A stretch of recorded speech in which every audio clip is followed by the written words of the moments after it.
Christmas. It is still Christmas, you know. There are 12 days, and tomorrow is the 12th day, and it's Epiphany. It's the day we celebrate and that Dave just read to us about. For those of you who don't know me, I apologize. And for those who do, thank you for bearing with me.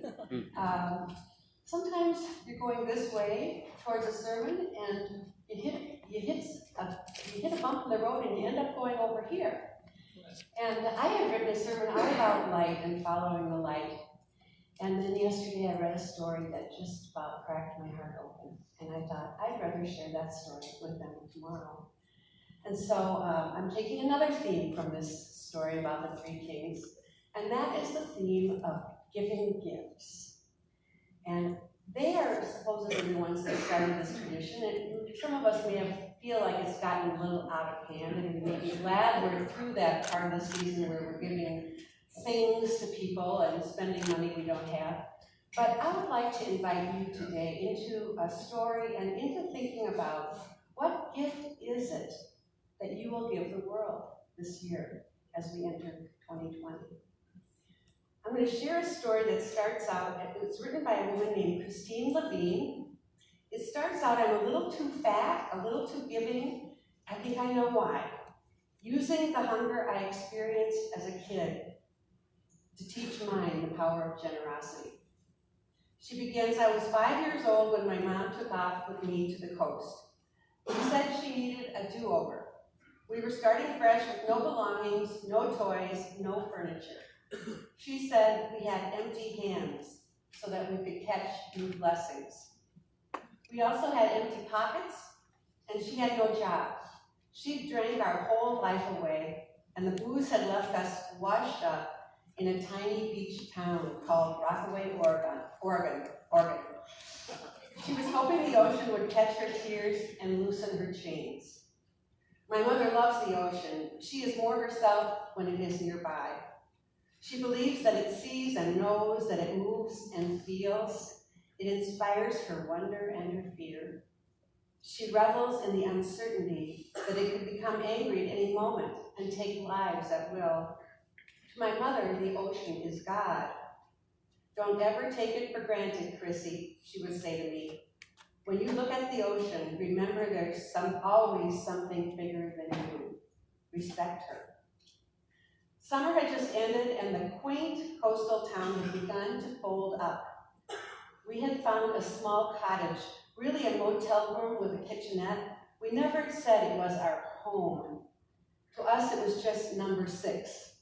My mother paid the first month's rent, enrolled me in kindergarten a block away, and bought a sack of potatoes and some ketchup. And we began our new life. I don't remember being excited about school. It seemed so frivolous, and I thought I should be getting a job. I could get a paper route, I told my mother one night as we walked back to number 6 from the payphone, where she called my dad, begging him to send the $75 child support check. He promised he'd send it as soon as possible, but I knew the potatoes were running low. My mother looked for work, but the car we'd used to get to town had broken down, and there were only 2 or 3 restaurants within walking distance of number 6. She didn't want to get a job in a bar because she was trying earnestly to stop drinking. Maybe 2 weeks passed and still no child support, no money at all. I sat at the kitchen table one night watching Walter Cronkite deliver the evening news with his objectivity and journalistic integrity. He said something like, "Here is the news at supper time." I remembered this because I was so surprised by it. His words were otherwise so dry, so metered, but his mention of it being dinner time was almost friendly. I wondered how he knew. I wondered, could he see us? How did he know it was time to eat? Well, my mother was staring out the window with her back to me, and I said to her, "Well, he's right. It's dinner time, right, Mom?"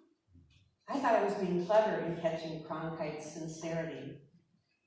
She let out a sigh. Without turning around, she said, "Do you see that out there? Those people have let their garden grow over. The cabbages have gone to seed now. They'd never know.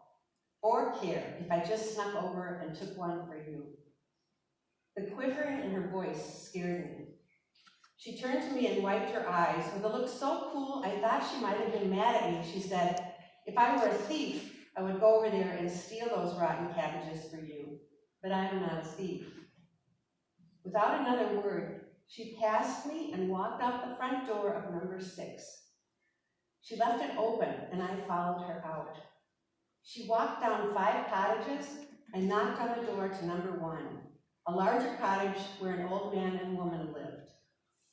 Even though they were our neighbors, we didn't know them. We had no idea who they were. The old lady opened the door, and I wove around my mother so I could see inside. This is my daughter, Chrissy, my mother stated. We have no food. She's had nothing to eat but potatoes for a month, and now we don't even have any of those left. I don't care about myself, but could you please give her something to eat? The old woman was short and fat, with dark skin and black hair twisting around her head. Her name was Anita. Her husband was a tall white man who was just called Van. I could see into their cottage. The table was set, and Anita and Van were obviously just sitting down to eat. The smells coming from inside that house made me drool.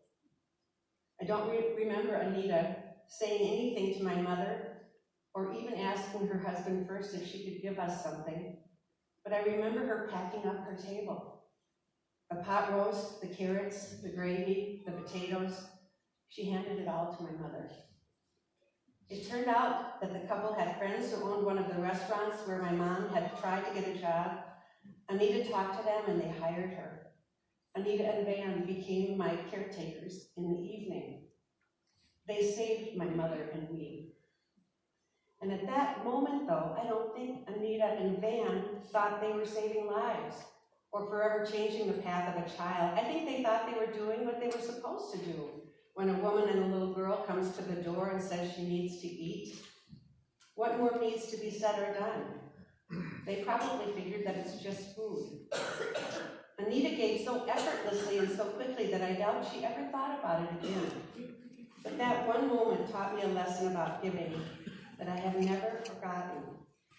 There came a day 30 years later when I passed that lesson on to my old children. She then goes on to tell that at her daughter's school, they had a food drive. Her daughter was a 10-year-old, a very generous, giving, little, wonderful little girl, and was excited about this food drive.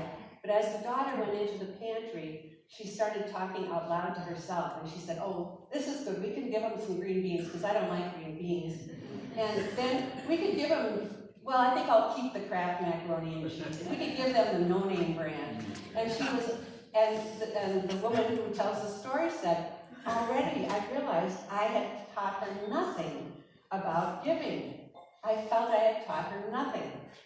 She didn't know about Anita and Van. She didn't know this story, and she didn't know about number 6. And so I told her.